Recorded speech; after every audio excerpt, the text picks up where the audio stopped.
Hey, also, this is the Sting of War event. This is a Water Slayer event and Beast Killer. So I don't have the event Ultimate form this time around, but I do have some decent older cards that I've made up some pretty reasonable teams with. Water Slayer team here, another Slayer team here, then a Commander team as well, just to mix things up a little bit. The first team is mainly for bosses Umbral or lower. You can hit other bosses as well, but it's nowhere near as effective as this team for damage. I'll talk through the team. Holiday Saints is the first card. This gives a 500% damage boost to any water card. That includes commander cards as well. Metaverse Masters, still a card that I use even though it's getting quite old now. Gives a 150% damage buff to any card. Sovereigns of the Dance, this is the main hitting card. Converts, increases self-damage by 300%. Creates water power gems as well. Still a very good card, may I add. Hometown Heroes, this is used for the damage boost. 175%. And it's the same with Frontier Titans. This is also a Beast Killer card, making it useful for the event. 130% increase to Water Slayer damage. Now for the relics, I've tried to make sure the relics match the cards. For example, there's an Immortal Killer card on the team, so I have Immortal Relics. Also a Beast Killer card, so I have Beast Relics. That's so I get enough Water Gems on the board to activate all the cards from the start. Here's the first relic. This is one of the Chaotic Relics. Second relic here. That's an Immortal Relic. Third relic here, another Immortal Relic. There we go. This is one of the Beast Relics to help break the shields. Only breaks the 2 shields, may I add. And the final relic here should break the rest of the shields with a bit of luck. So there we go. That's the relics I'm using. Moving on to the next team. This is similar to the previous team, but with high performance unit area on the team instead. The team is slower, but does more damage. First card again is Holiday Saints, a 500% damage boost to any water card. Metaverse Masters again with the 150% damage buff. Sovereigns of the Dance, 300% increase to self-damage plus converts. Essential with Metaverse Masters. Frontier Titans, the Beast Killer card, increases Water Slayer damage by 130%. And finally, High Performance Unit Area gets supercharged up, increases Immortal Killer attack by 2,500%. Now that's actually more of an increase than the event Ultimate form, but this only works on Immortal heroes rather than any Water Slayer hero. Then supercharged boosts up Sovereigns of the Dance even further to deal the damage. Now relics don't matter too much as long as there's enough relics to break all of the shields. You need to use Metaverse Masters at the start, and that creates both Dark and Water Gems with this team. The first relic here actually breaks 6 of the shields in total, so that's a really good Dark Commander relic.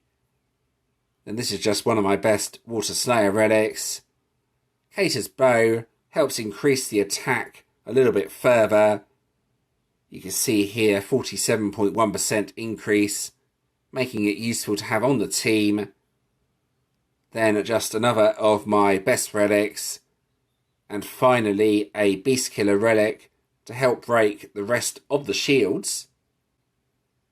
Now the Water Commander team over here is only really a last resort option. I'm not using this during the team testing part of the video, but I will talk through the team anyway. First card is Punishing Pathfinders, a nice increase to Water Commander damage, 220%. Then Holiday Saints, 500% to any water card, works on Commander cards as well. Uprising Coven, this is the hitting card. You can see here, increases self-damage by 200%. Plus it's awakened with 3 pink stars. Spectral Saviours, again increases Water Commander damage, this time 225%. And finally Trojan Lovers, 120% increase to Water Commander damage. Not the best card to finish on, but I don't currently have anything better for Water Commander. Then finally, for the relics. Again, it's just my best relics with enough relics to break the shields on the team as well. So nothing too exciting here. Let's scroll through them. There's a chaotic relic. The last two should be the beast relics. There's one of them. Then the relic over here is another to break the remaining shields. And there we go. That's the teams I have available for this event. Let's get on with the actual event. Here we go.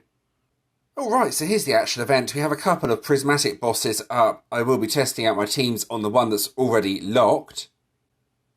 So the two teams I need to test out are the two Water Slayer teams. These are the teams that will do the most damage. A Commander team is not going to do too much on prismatic bosses. So this is the team I'm using for anything that's not locked. Hopefully this will do reasonable damage. So this is only really useful on anything that's not locked. Not really useful on prismatic bosses, unfortunately. It's okay on Umbral or lower though. The other problem with this team is getting Metaverse Masters back up can be quite difficult. This time around I've managed it, but sometimes the Dark Gems don't match up and then can't really do a huge amount. That's actually a really good board though, may I add. 3 Power Gems loose from the main match, so the damage should be pretty good. 269 Q, yeah, that's not bad at all. I think I'll do another hit with this. The other major problem with this event is some of the bosses have fear on them, so I may struggle to get another hit going. It depends which cards get hit by fear. Let's see what happens. That's fine. As long as Metaverse Masters is still active, it's okay. In this situation, I can now do a match like I did and then refill the cards. Getting Metaverse Masters back up, though, is going to be very difficult, so if fear hit that card, I'd probably have to abandon the battle. You can see here as well, there wasn't enough Dark Gems to get Metaverse going again, so I'll do this hit, then quit out of the battle. There we go. Reasonable damage. Let's quit out and try my other team. Alright, so let's try this team out. With the event Ultimate form, I'd probably swap Metaverse Masters out, and that would hopefully do a bit more damage, but not 100% sure on that. I can't test, as I don't currently have it. Anyway, here we go. Alright, so this could be quite tricky with fear as well. Metaverse Masters must be used on the very first turn to get the Dark Gems needed.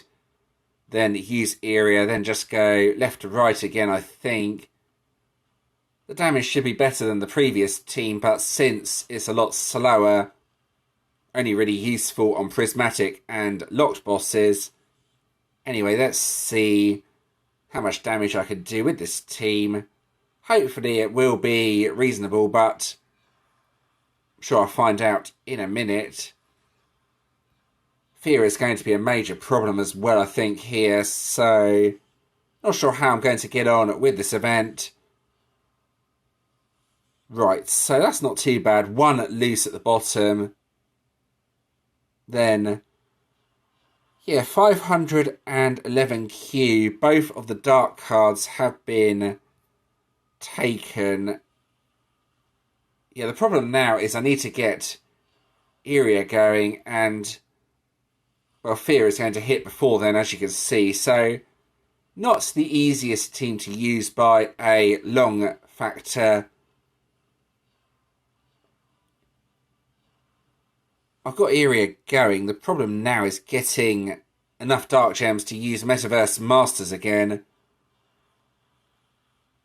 This team may need a fear counter. I'm not sure yet. I could try without Metaverse Masters, but I don't think the damage will be that good. One loose at the bottom. Let's see.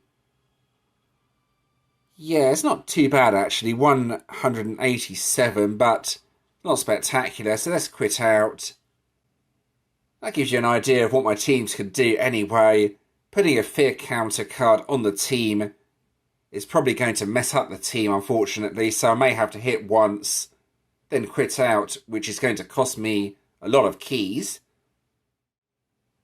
Alright, and that's the team testing done. There's not too much else this time around in the event. No special features, unfortunately. So let's go ahead and claim the collection. Right, so this time around we have some stuff for your GVG defense, Legend Trials tokens, a few hammers as well. Let's go ahead and claim all of this. There we go, nice. That's that done. There we go, support coins, treasure trove, more support coins. There we go, we're done with that. Right, and let's see what it is this time around. Right, over to the leagues page, and it is a Fire Dragoon, nice. So here it is, Sozak, Tendril of Terror. Increases self-damage, that's an interesting battle skill for a Dragoon. Defender skill Deflect. What matters on the Dragoon, though, is what it specialises into. It's hard to really judge a Dragoon just from this, but that's what it looks like anyway. Let's back out of here. Right, let's go over to the Ultimates page over here. Right, so scroll down and claim the support hero. There we go, and I will quickly go and evolve this to claim the random 6-star bonus hero. Alright, so that's the support hero upgraded. Let's claim this hero and see what I get. This is always fun. Right, so bonus hero this time. That looks like the main hero from the event. So if I did get the event ultimate form, I would be able to claim the shiny as well. This is the event ultimate form. Leviathan's Hairs is the event ultimate form.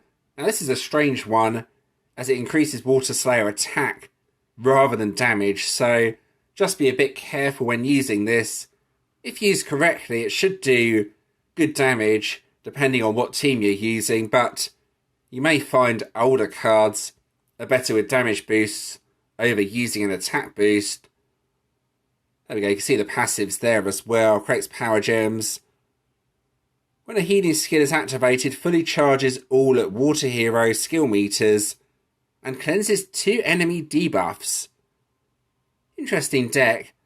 This is one I really need to test out though, if I am to judge how much damage it can do. And if you were just to get the one card, you'd want the one with the attack boost.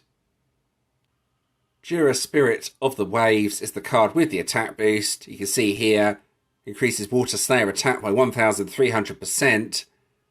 So something like using Area, that gives 2,500% to Immortal. So you may find less damage with the event ultimate form or the ultra rare. So you do definitely need to test things out.